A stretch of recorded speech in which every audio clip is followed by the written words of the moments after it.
Coming up on iOS today, Rosemary Orchard and I, Mikah Sargent, train our brains. Yes, the muscle that is the brain. No, it's not actually a muscle, but we are going to be training our brains with these apps for iOS. Stay tuned. Podcasts you love. From people you trust. This is TWiT. This is iOS Today, episode 688, with Rosemary Orchard and Mikah Sargent, recorded Tuesday, January 23rd for February 1st, 2024. Brain training, apps, and games. This show is brought to you by members like you. Thanks.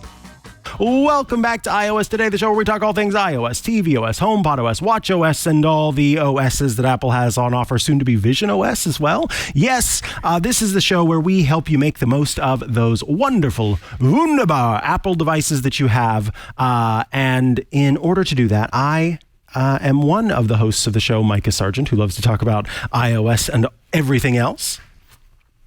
And I am Rosemary Orchard, who also loves to talk about iOS. Unfortunately, Mikah, I'm having a little difficulty right now. My visionOS it's not available. Apparently, I'm out of region or something. There's something weird. I'm having to use regular contact lenses and glasses instead of that cool Vision Pro. That is just not right. That is just not right. Well, while we figure out what's going on there, why there's some sort of region block going on, let's kick off the show to talk about brain training apps and games. These are some different apps and games that will help you kind of work on the skills that are, related to cognition, memory, occasionally just study, and everything in between. And Rosemary, I thought we'd have you kick it off with the app that inspired today's episode, which I believe is called MindPal. Yeah, it is indeed called MindPal, Mikah, and that's because MindPal has one of the best pals a girl or a person could have as its little icon. It's a koala. Aww. Yeah, there's a koala wearing glasses on the MindPal app logo, and oh my gosh, it's adorable. I love it. And I have to say, I love the MindPal app as well.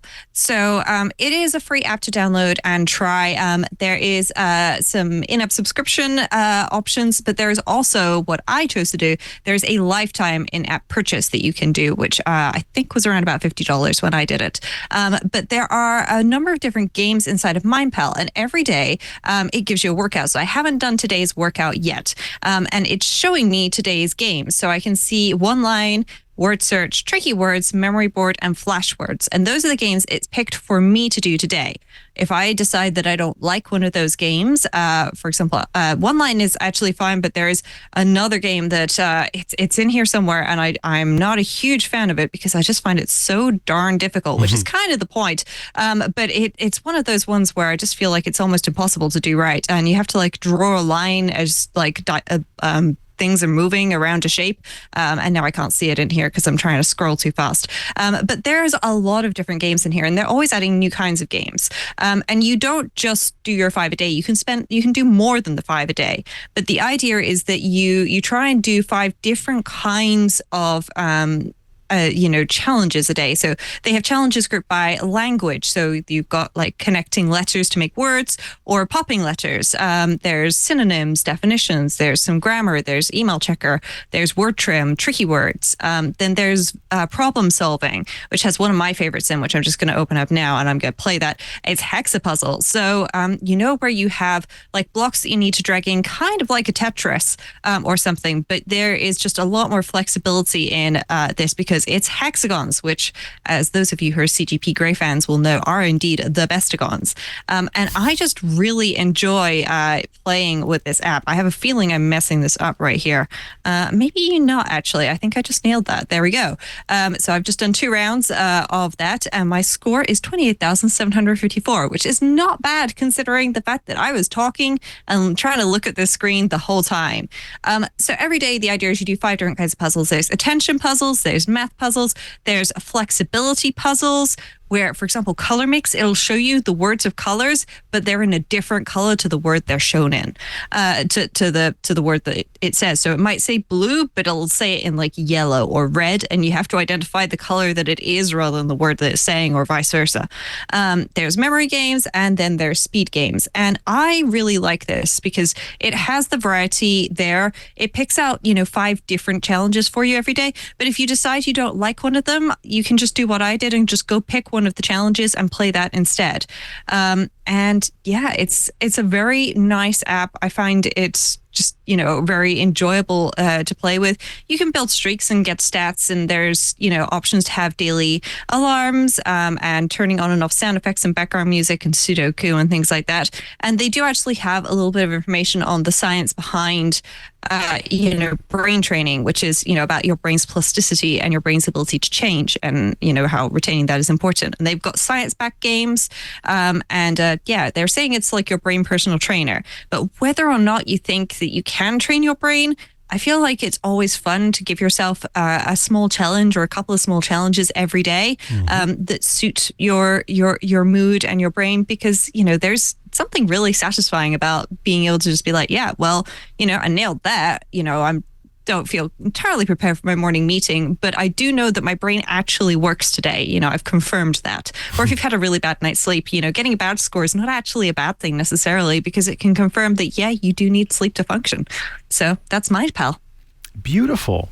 And as you saw, available to download for free with in-app purchase for the extra stuff. The next one we're going to talk about is an app that I'm bringing to the table called Kahoot.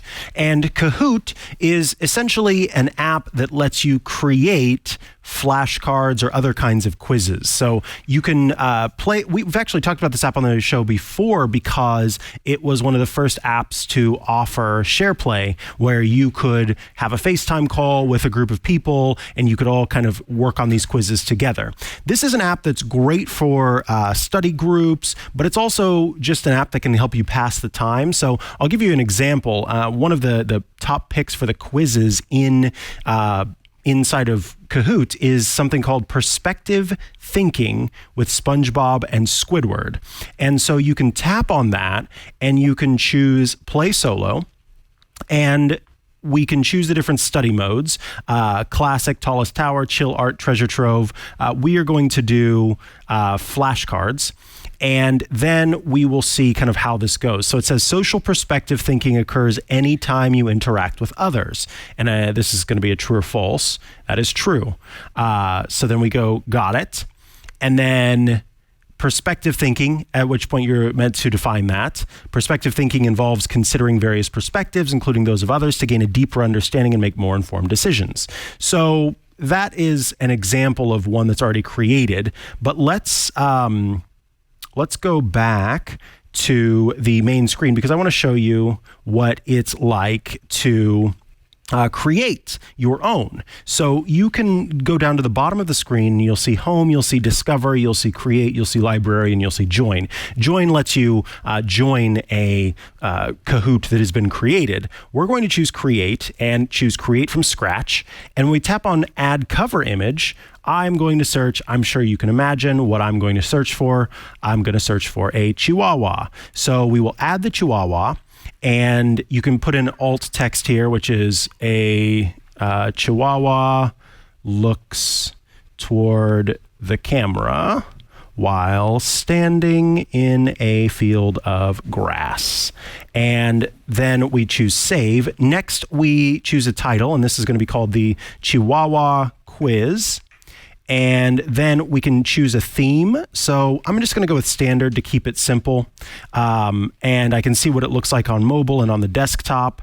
And then the visibility is private, meaning that only the people that I share the link with are able to find it, or it's public, meaning everyone can find it. So we're going to go to add question. And I want to do, this question is a quiz question. And so, actually, no, I want to do it as, let's see, let me tap to remove this question. And, oh, there we go. We can change it at the top. So what kind of question do I want here? I want I was trying to go for one where you choose what the answer is. So I think we'll do type to answer. We'll just go with that. And the question is, Chihuahuas are believed, not beloved, they are beloved, to be descendants of what ancient dog breed? And then we choose done, and I will write the correct answer, which is Techichi. Chihuahuas are believed to come from literally Chihuahua, Mexico, and their ancient ancestor is the Techichi. And you can add other accepted answers as well.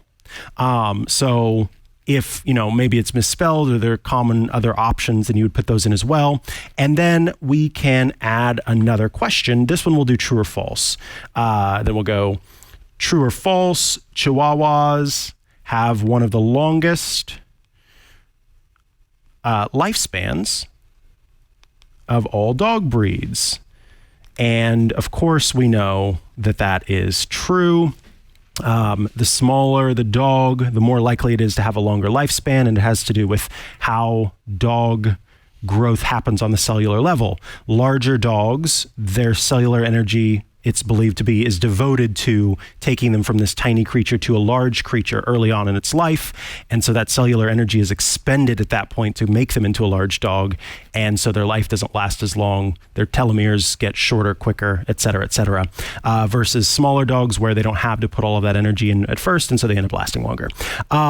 Then we can save this quiz, and so in order to use the type, answer, and word cloud features, those are premium. So I would have to pay to be able to do that, but I could do the true or false. So I'm just going to choose to save this as a draft.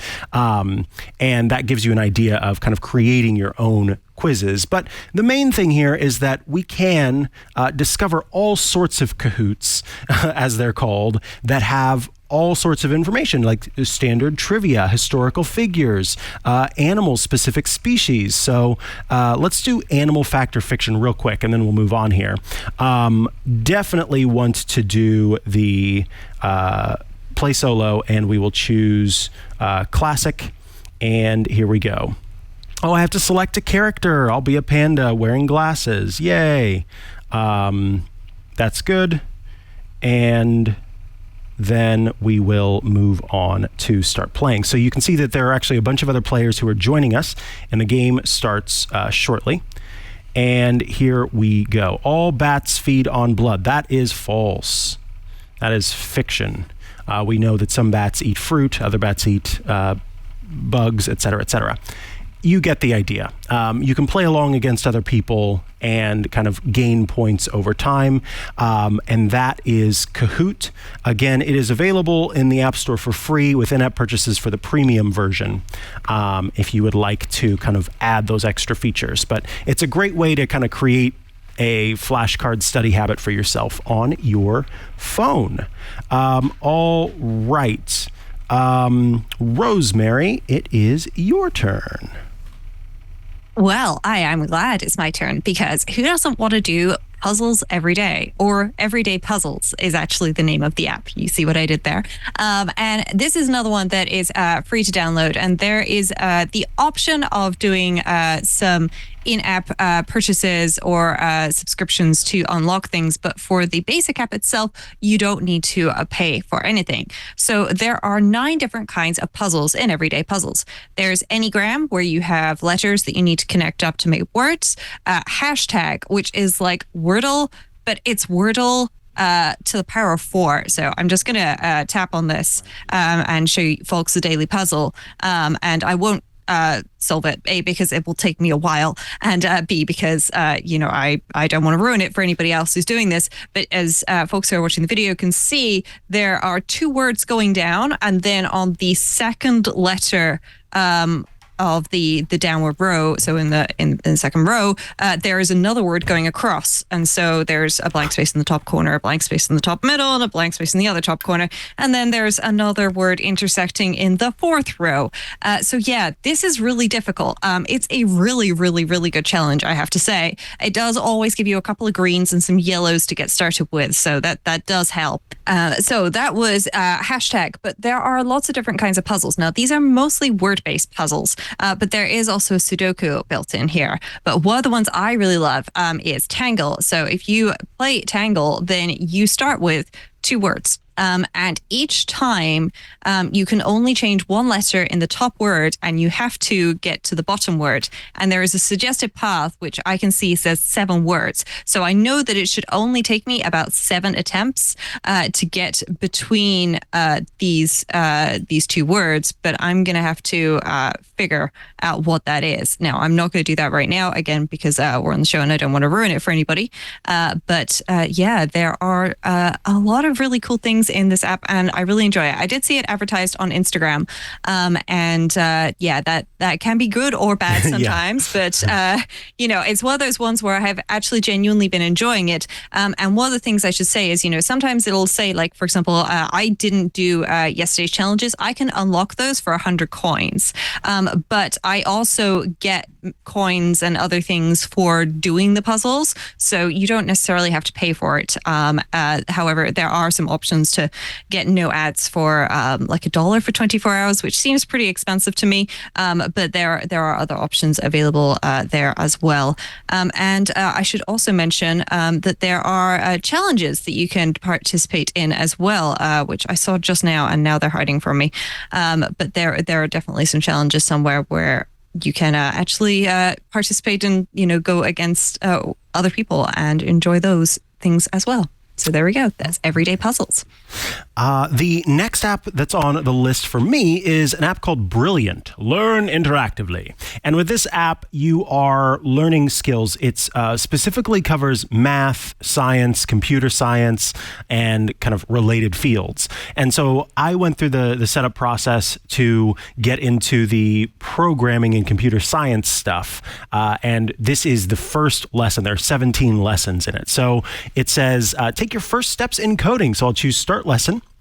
And we break into this Brilliant puzzle, and it says, a program is a precise set of instructions. In this example, the car will do exactly what the program tells it to do. Complete the program so the car checks alternate streets if the street ahead is busy. So it says, repeat until arrived. If street is busy, blank, else drive street. So I need to determine what goes into the blue area. And so it says, if the street is busy, do we want to drive that street? No, we don't. We want to check an alternative street. And we're going to keep doing that until we arrive at a street that is not busy, at which point we will drive that street. So I can choose check, and I did get that correct. It says solve 2 more problems to start a streak, so we'll go to the next one. Nice work. You just took your first steps toward learning how to think in code. It's very logic-based, yes? We'll review and reflect on that. So thinking in code is one of the most fundamental skills involved in programming. Thank you. And then it's got all the streak stuff that's built in, like many of these language learning apps and other learning apps. So you can see all this fun stuff of points and this and that and the other.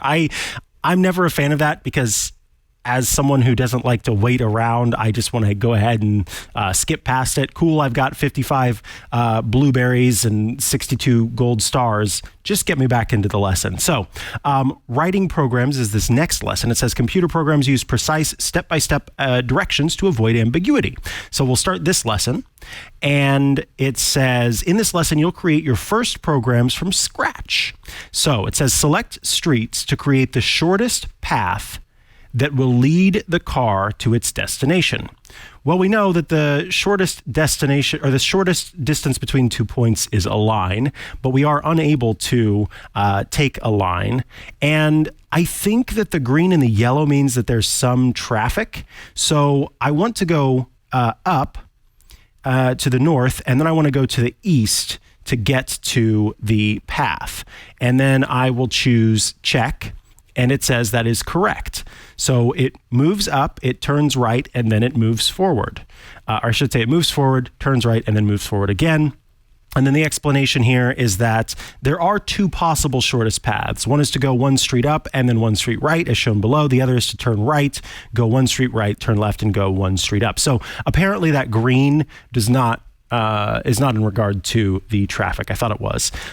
You can program this route using our block-based editor, and it kind of shows you how to use it. So you basically drag these blocks in, and you can kind of move them around to change it. And then it says each block in the program instructs the car to perform an action, including changing directions. So in this, we will choose to move forward, and then turn right, and then move forward. Whoops. As we had learned in the kind of beginning, and then we'll hit play. And you can see that we did indeed do that. Now we're ready to write a longer program. So here I need to move forward, turn right, move forward. So let's do this again. Move forward, turn right, move forward, and we'll hit play, and it works. Yay! Then we'll go ahead and program is a precise set of instructions that run step by step. These first few programs were simple. As you continue building your programming skills, you'll write increasingly complex programs such as spell checkers, games, and more. Our powerful block-based programming editor lets you focus on core programming concepts, preparing you to write your own programs in any language. And once again, get some blueberries and gold stars, and I'll just kind of skip past that.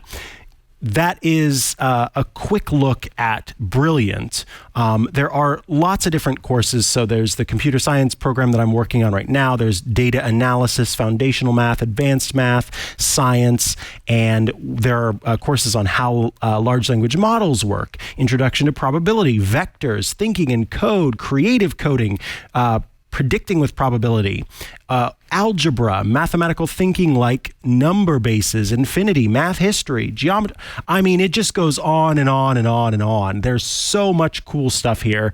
I'm actually really excited about this app now that I've gone through one of the actual quizzes. I just got an early look at some of the course catalog and kind of how to set everything up, but seeing the way that the courses actually play out really had me wanting to continue on. So that is Brilliant. Also available for free with in-app purchases for the kind of premium option, which is I believe it's $24.99 a month, or no, it's $20 a month, and then it is it's more than $100 for a year's subscription. So it is rather pricey, but if you are completely devoted to learning math or computer science in an app, this could be the one that you invest in. That's kind of what I recommend is if you want to go the route of an app, find an app that you think is great for you and then invest in it. And, it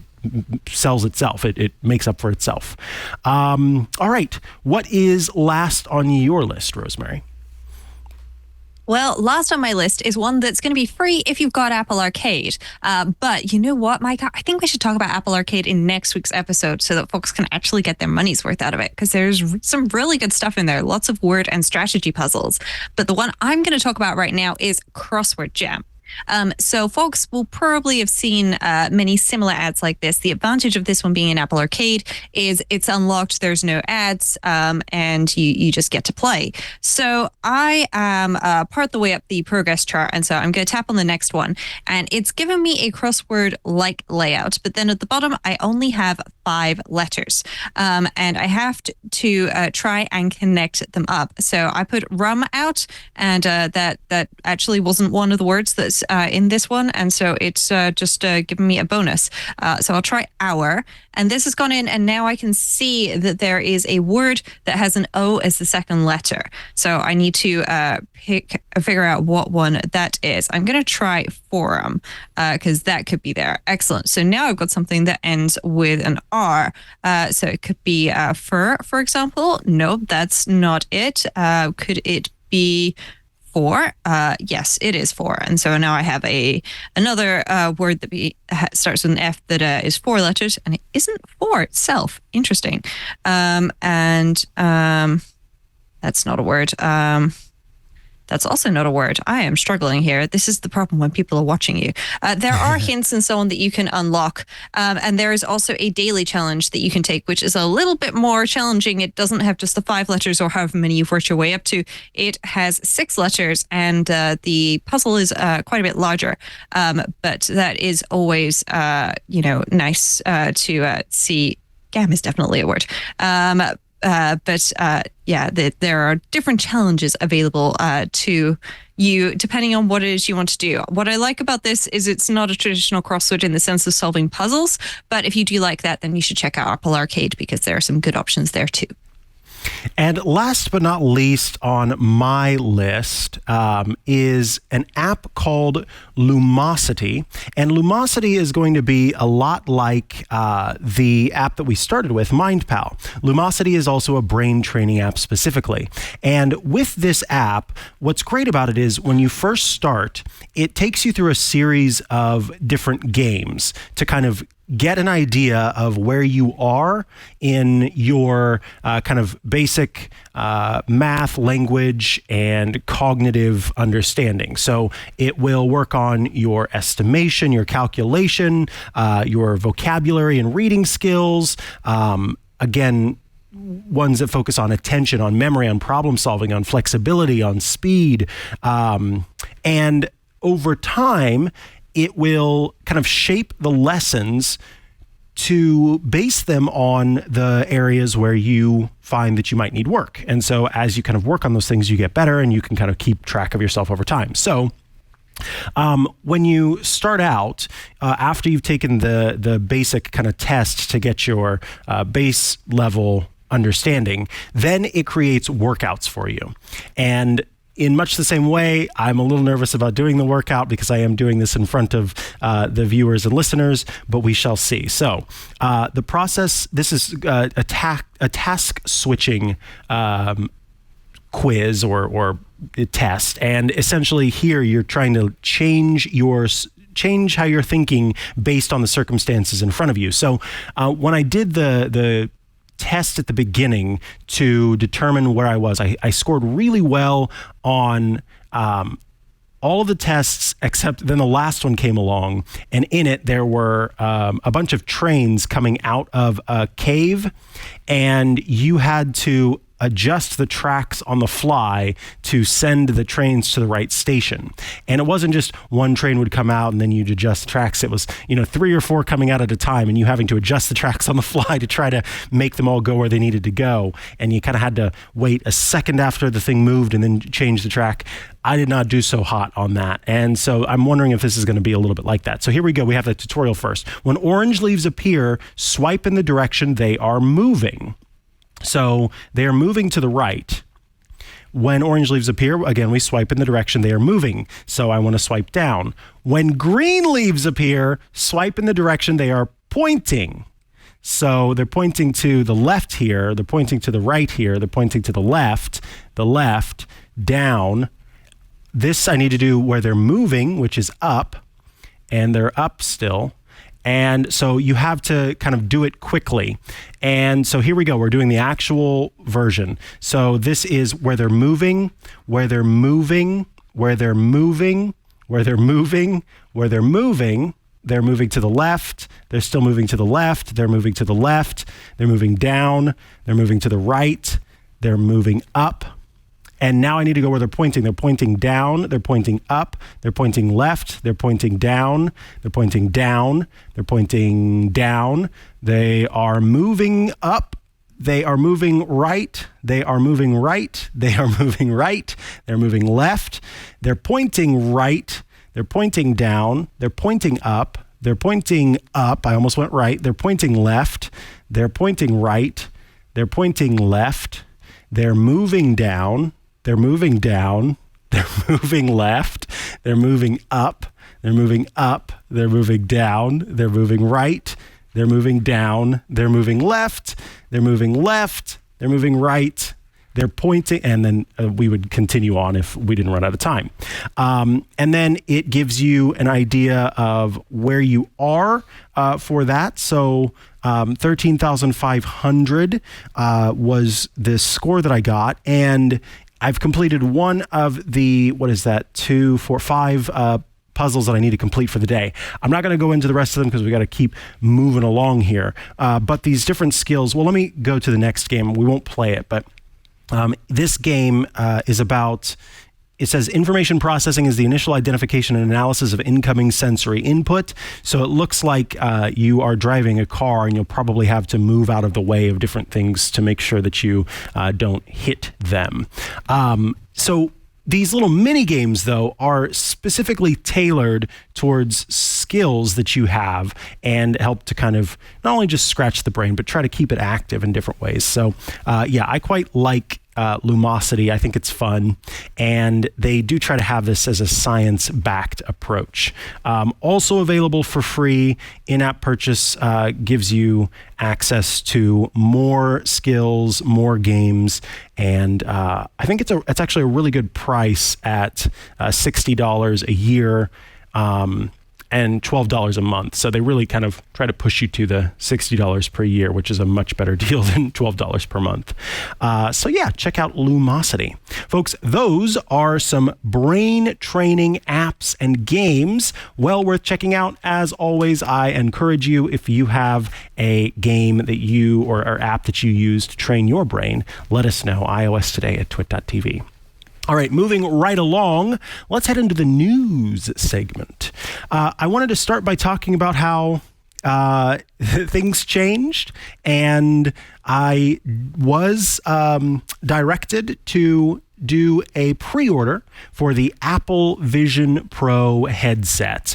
I completed that pre-order, and I actually went through the whole process kind of in front of the camera. So I woke up, it was 4:50 a.m. where we are, and kind of sat down at the desk, turned on the camera, opened up Ecamm Live, got the iPhone on screen, and went through the whole process of pre-ordering the Apple Vision Pro.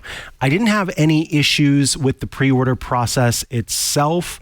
I did have an issue. I decided to go and pick it up as opposed to having it delivered. And because of that, I was explaining things kind of along the way. And as I got to the screen where you kind of book your appointment, I'm talking about it. So by the time I hit next, the appointment that I had chosen was gone. So I went back, I chose a different appointment, hit next, that appointment was gone. I was able to book an appointment for 11:30 a.m. on launch day, which is still much earlier in the day than if I had had it shipped, because those packages tend to arrive later into the evening almost every time if they're from Apple.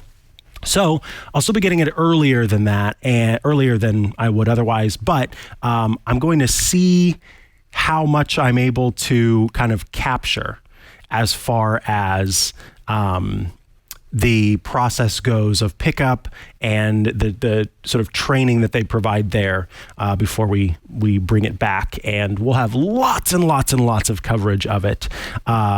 And I'm looking forward to talking about it. So we will have an Apple Vision Pro. We'll talk about it on this show and many other shows, I'm sure, as that launches. And in fact, this episode will publish the day before I go pick it up at the Apple Store. So that's exciting. Anything you want to say about the Apple Vision Pro, Rosemary? I know for you, you're sort of region locked out of it for now, which is frustrating. Yeah. I could have ordered one to be, say, delivered to an Apple store in the States and then tried to fly over and pick it up. Or, I'm sure I could have asked you, Mikah, or, one of my other co-hosts on a podcast or someone to go pick it up and ship it to me. But, by the time you add on the flights or shipping plus the insurance, that's the tricky bit, because you can't just, you could just stick it in the regular post, but it seems seems like a terrible idea. And I'd bought prescription lenses. I'm wearing my contact lenses right now and so on. So it feels like it would be a lot of work to go through. And, I'm a little bit hesitant right now purely because, a lot of app developers are not, putting their apps directly onto the Vision Pro because I understand why, because they haven't yet had the opportunity to actually experience their apps on a Vision Pro. If when the iPad came out, it was okay to simulate it because it was a 2D environment, but you can't simulate a 3D environment in a 2D environment and really get the full effect of what you're doing. You can try and take yourself out of your head and think about it in the abstract, but it's really tricky. How should this thing interact when it gets super close to your face? At what point do you maybe want to make it turn into confetti or something and disappear because otherwise it's too close to the user and they're risking, bonking themselves on the nose or similar. So yeah, I'm looking forward to seeing it. I'm really looking forward to hearing your feedback, Mikah, because I know that, I can just send you a list of things to test. Absolutely. And you'll add it to the end of your own list and you'll give me all the feedback. But I'm just really hoping that at the very least, they get some demo units over here in the UK in the not too distant future so that some of us folks can actually go to a store and try them out, because that's what I would really love to do before I invest the cash in one, because they're not cheap. In fact, it looks like they can go all the way up to like $6,500 if you get all of the extras on it, which is pretty pricey for a completely brand new piece of hardware that most people have never seen or touched before. They've only seen, Apple's, press release. But, as it is, it seems like it should be pretty exciting once you get your hands on it. So I look forward to seeing it. Yes, me too. All right, let's move right along. First and foremost, tell us about Apple maybe making tap to pay a little bit more open in the EU. What's that all about? Yeah, so Apple announced a feature, I believe it was last year, it might have been a bit earlier, where you could just tap two iPhones together to do a payment. So you wouldn't necessarily need like a specific card reader that could, take Apple Pay or whatever. You can just tap two phones together, which seems like a really cool idea. And it is actually now rolling out into the EU. So it should be available in the not too distant future, as far as I can tell. But it will mean that, somebody who, for example, is running a market stall or similar won't necessarily need to go and buy one of those dedicated card reader things to be able to take something like Apple Pay. Folks will just be able to tap their devices together to pay. And that's really cool. Now, we don't have Apple Pay Cash over here or Apple Card. So I don't know if there's any specific integrations with that obviously we're not going to be getting. But as it is, it's pretty nice that we should be getting this. And I'm certain that there are a number of places where I go that currently they have those little card readers, but they always seem to be running out of battery at inconvenient moments and so on. So I'm sure they'll really love having the tap to pay option on their phones as an alternative to that at the very minimum. I wanted to mention that by now, many of you will have installed iOS 17.3. As we record this episode, it just came out. But one feature that you may not know is available that you should definitely turn on is a feature called Stolen Device Protection. And Stolen Device Protection is pretty much a response to reporting from the Wall Street Journal about a common, it's not really a scam so much as it is a sort of thievery ring, so to speak. But basically what would happen, and by the way, Joanna Stern of the Wall Street Journal sat down with someone who was incarcerated who participated in this and talked about the process and what all was involved. And he was incarcerated for this very reason. Essentially, you'd be at a bar or somewhere else, and the person would be over your shoulder looking and waiting for you to type in your passcode. And there were some different ways to do it. And you can watch the interview to learn more about different ways that they made this happen. But the whole point is get the passcode for the device. If they get the passcode for the device, then they are able to go in immediately on the phone, go into iCloud and change the password for your iCloud account, because your phone's passcode can kind of serve as the means of making those changes. And it would mean that not only was the device you were locked out of your device because you could go in and, make adjustments to Face ID and change the passcode on the device if you had the passcode that was there before. But you could also then gain access to even more stuff. You would essentially, by being on the iPhone, have access to all of the stuff that the iPhone has access to that is locked by Face ID or Touch ID. So with stolen device protection, what happens is you are making the device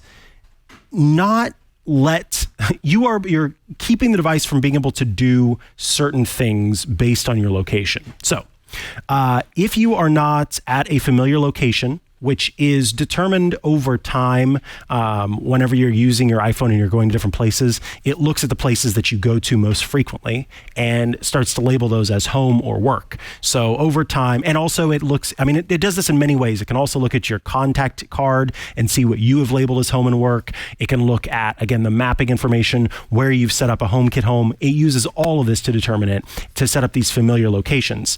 And if the device is outside of home or work, then there are some protections that come in place. First and foremost, Face ID or Touch ID biometric authentication is required. So accessing stored passwords and credit cards will require authentication with Face ID or Touch ID, where before there would be a fallback where you could type in a passcode to access those features. In this case, no, you have to Face ID or Touch ID, and that's the only way to access those features. So the idea is, if the person gets your passcode and they walk away and they try to use it, they would need more than just a passcode now to be able to do it. So they literally have to come back to you to get your Face ID or your Touch ID to do that.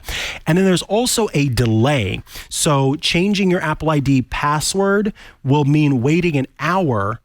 And then once you wait an hour, you also have to do Face ID or Touch ID authentication. So that hour of wait is enough to make it so that it's not a scheme that can happen in an instant, because that's part of what it was that made this possible. And then also it still requires Face ID or Touch ID to complete that process. So when your iPhone, though, is in a familiar location, so if you're at home or you're at work, then you don't need to have these extra steps of authentication. So it's balancing some level of ease with this idea that you should be able to have your devices protected when you're out and about. There are some other new features in iOS 17.3 outside of just stolen device protection. Oh, and by the way, to access stolen device protection, you need to go into settings and then Face ID and passcode, or Touch ID and passcode, depending on your device. And then from there, you'll scroll down and you'll see a screen or an option that says stolen device protection once you're running 17.3. On top of that, they have added the ability once again to create collaborative Apple Music playlists. So this lets you create a playlist in Apple Music and then invite someone else. So I could make an iOS Today playlist and then invite club members and Rosemary Orchard, maybe that's what I'll do, to join the playlist, and together you can all create a playlist of music. There's also the ability to do emoji reactions, so that you can add an emoji to any song that's playing. So maybe I add Hamster Dance to the playlist, and Rosemary's like, not that song. She could do a thumbs down on that song as it's playing. And then AirPlay 2 in hotels. There are certain hotels that are offering the ability to kind of more easily display via AirPlay content that you might have on your iPhone, your iPad, or your Mac. You can AirPlay it to the television that's in the room. So there'll be like a QR code on the screen. You scan the QR code, it will connect you directly with this device, and then you can AirPlay to that device.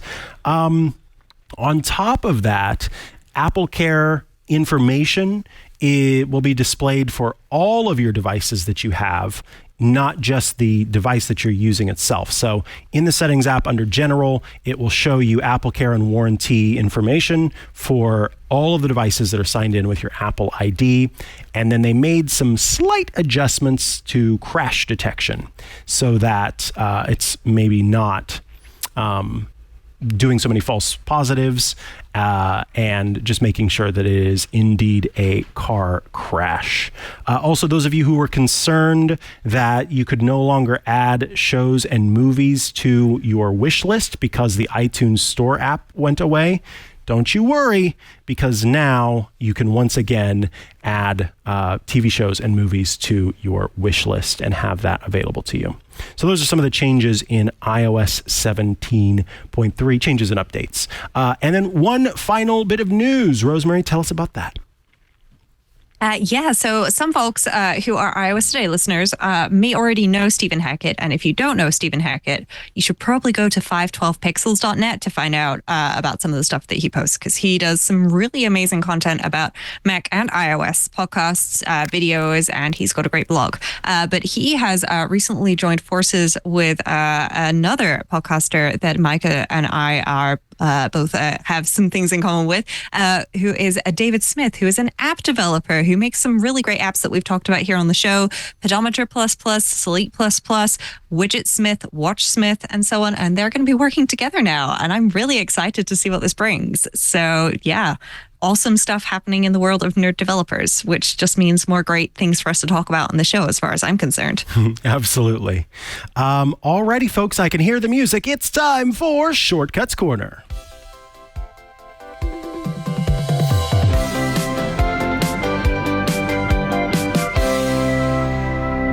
This, of course, is the part of the show where you write in with your shortcuts requests, and Rosemary Orchard, our shortcuts expert, provides a response. This Shortcuts Corner request comes in from CJ. CJ writes, "Hello, Mikah and Rosemary. Love the show, and I'm confident you can help me out with an admittedly unique use case. In an effort for my son to not have to deal with the chaos of my inevitable departure, I've set up a dead man's email whereby I mail from my Proton account to his Proton mail a password-protected link from Proton Drive to a folder chock full of details and instructions.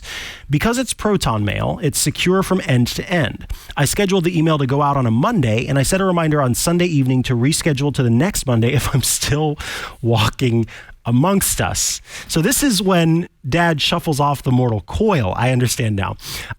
If the aliens beam me up, or I simply forget to reschedule the email, it will be sent and the ball will start rolling. The first step in his instructions is to start looking for proof of life, and I CC myself in the email just in case I forget to reschedule.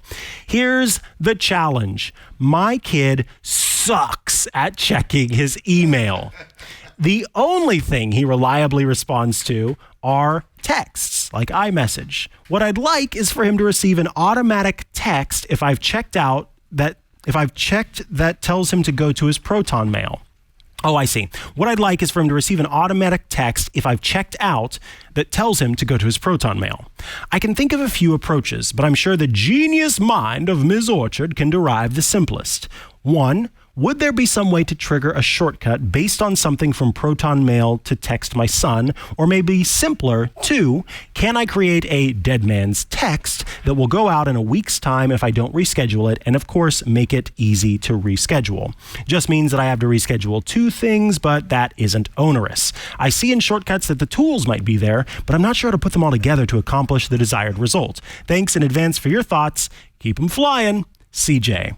Well, CJ, I hope you aren't shuffling off this mortal coil anytime soon, but in the event that you do, Rosemary, have you got a solution here? Oh my gosh, Mikah, there's so many great ideas put into this. The first thing that I'm going to say is, folks, if you are the IT manager for your family or something, do yourself a favor and write down a cheat sheet of the information that somebody's going to need to know to try and fix the basic family problems if you're not available to do so. It might just be that you go on holiday for a couple of weeks and you don't want to deal with all the tech support, but write yourself a cheat sheet. So just in case you're not around, somebody else can give you a hand.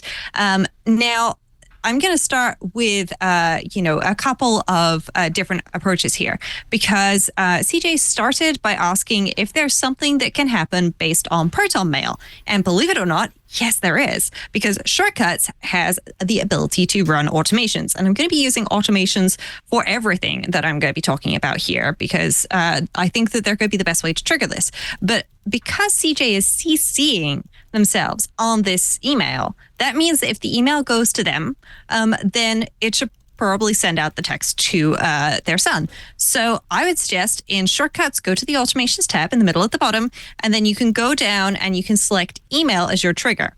And then you can choose your sender, and then you can say subject contains, I'm just going to go with Yoho Pirates here because, Dead Man's Chest or Dead Man's Text. I'm getting parts of the Caribbean vibes. But there we go. And so I've added the subject. Now you have to have at least a subject or a sender.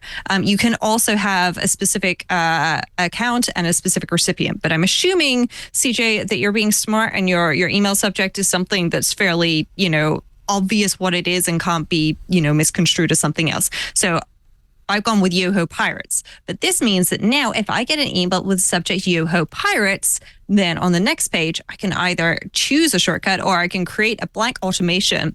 And you can just use send message. Now, I'm assuming that your phone would still be charged at this point. I'm really hoping that it would be. So then you can just say to send a particular message, check your email. And then maybe a little ghost emoji just to be a little silly. I'm trying to make this fun. For some people, it could be morbid and scary, and I understand that. But I deal with uncomfortable things by trying to make them funny. And then you select your specific recipient, which I'm not going to do here because if I do that, I'll select Mikah and they'll reveal his phone number to the internet, which I'm sure he doesn't want. But there we go. So when the email hits your inbox, then it just goes pop and sends a message off to your son.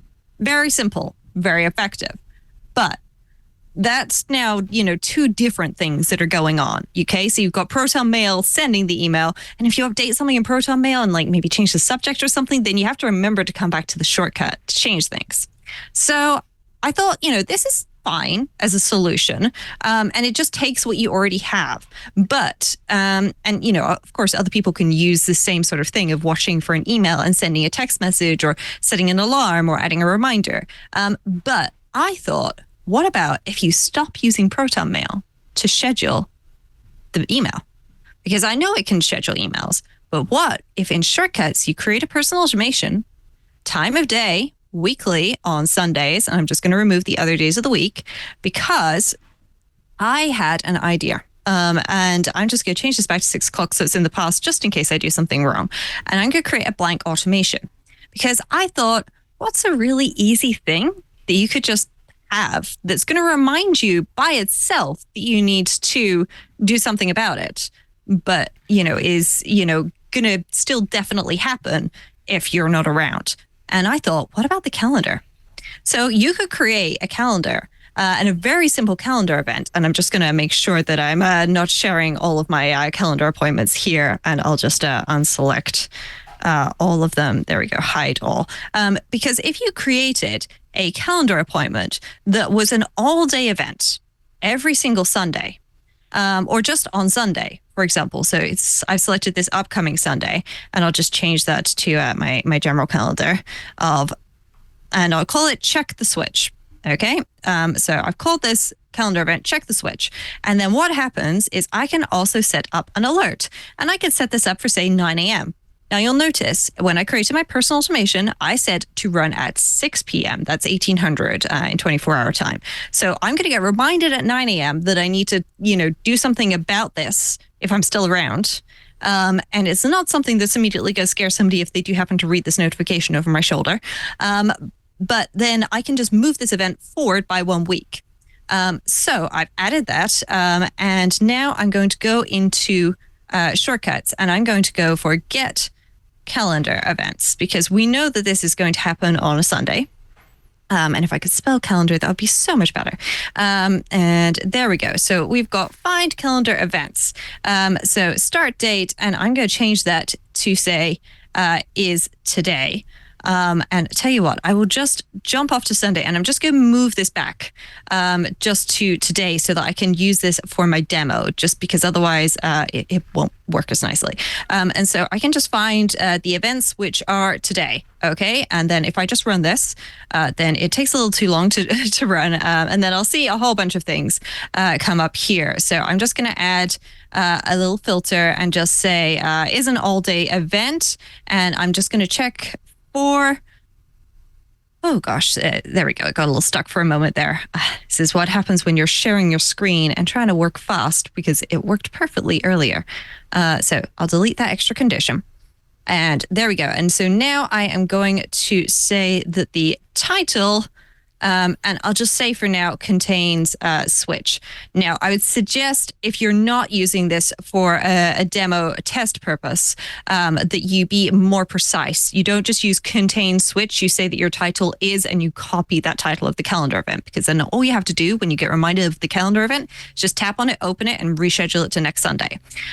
So now, if I run this little shortcut automation here, it should have found this, and it hasn't found it. But either way, assuming that it does find it, and it'll be something that I've done because I am working a little too fast here, then we would use an if action. So if calendar events, and let's say has any value, and we can just delete our otherwise, then we can just pop in here a send message, and then we can also pop in a send email. And that will just work, because then you have one automation that is controlling both of the things. You can use whichever email app you prefer for this, as long as it has shortcut support on iOS. But I personally just recommend using the Mail app and configuring Proton Mail in it so that it can send messages, even if you don't ever use it to check your email. And then you just need to delete the message that helpfully fills into as your calendar events and put in whatever it is you want to say. And of course, you can expand this here. And there is also the option, instead of showing the compose sheet, to just immediately send it as is. And you can choose the address that you're sending it from, and so on and so forth. And you can also add an attachment in here, but I'll let you write back if you need a hand with the attachment. But I would just use a shortcuts automation and just check my calendar. Because if my calendar has the event that I should have moved, and I'm giving myself 9 hours here to move that event. So I'll get told at 9 a.m. and then this actually runs at 6 p.m. So if I haven't in those 9 hours managed to move that calendar event, which I can do on my phone, and even if my phone is, if I'm on a flight to Australia or something, even then, my phone's checking my phone, right? It's not checking the internet at large. So it will then know about that and be able to go, okay, yep, calendar events moved, so I'm not going to do any of this. Simple, done. But I think the easiest way is probably just to use shortcuts to run the whole thing. But I've given you two options there, CJ. So hopefully that will be some inspiration for you and for other people who are listening who may want to also be able to just send a message whenever a certain email arrives. But also you can use that to add reminders or add a calendar event, to your calendar for time to review a meeting or an email that you've been sent. Whatever it is you want, there's a lot of options using time or email-based triggers in shortcuts. Rosemary, thank you so much for solving that problem. I do appreciate it. I'm sure CJ does as well. That is going to bring us to the end of this episode of iOS Today. I remind you, if you have a Shortcuts Corner request, email us. iOS Today at twit.tv is how you get in touch. We would love to have you ask your question. Rosemary, if folks want to follow you online and check out all your great work, where do they go to do so? Well, the best place to go is rosemaryorchard.com, which has links to the apps that I work on, the book that I've written, podcasts that I'm on, and all of the social media sites around the internet. Or, of course, because I do love hanging out with folks in the live stream chat, you can often find me in the Club TWiT Discord, where I'm hanging out with all of the great nerds who are there. What about you, Mikah? Wonderful. You can find me at chihuahua.coffee. That's CHIHUA.coffee, where I've got links to the places I'm most active online. And of course, you can check out my other shows here on the TWiT network, including Tech News Weekly, which publishes every Thursday, and Ask the Tech Guys, which I co-host with Leo Laporte. We record that show on Sundays. We take your tech questions live on air and do our best to answer them. Thank you so much for tuning in today. Thank you, Club TWiT members for all your support. If you are a Club TWiT member and you have not yet gone to do so, check out the survey, twit.tv/survey24. We're running out of time, so you want to hop on that quick as you can. Let us know about you. I promise you it won't take you very long at all. It's very quick. We've gotten a lot of great responses thus far, and so we want to hear from you too. All your friends are doing it. All your fellow Club TWiT members are doing it. You should join the fun. All right, that brings us truly to the end of this episode of iOS Today. We'll see you next time. Bye-bye.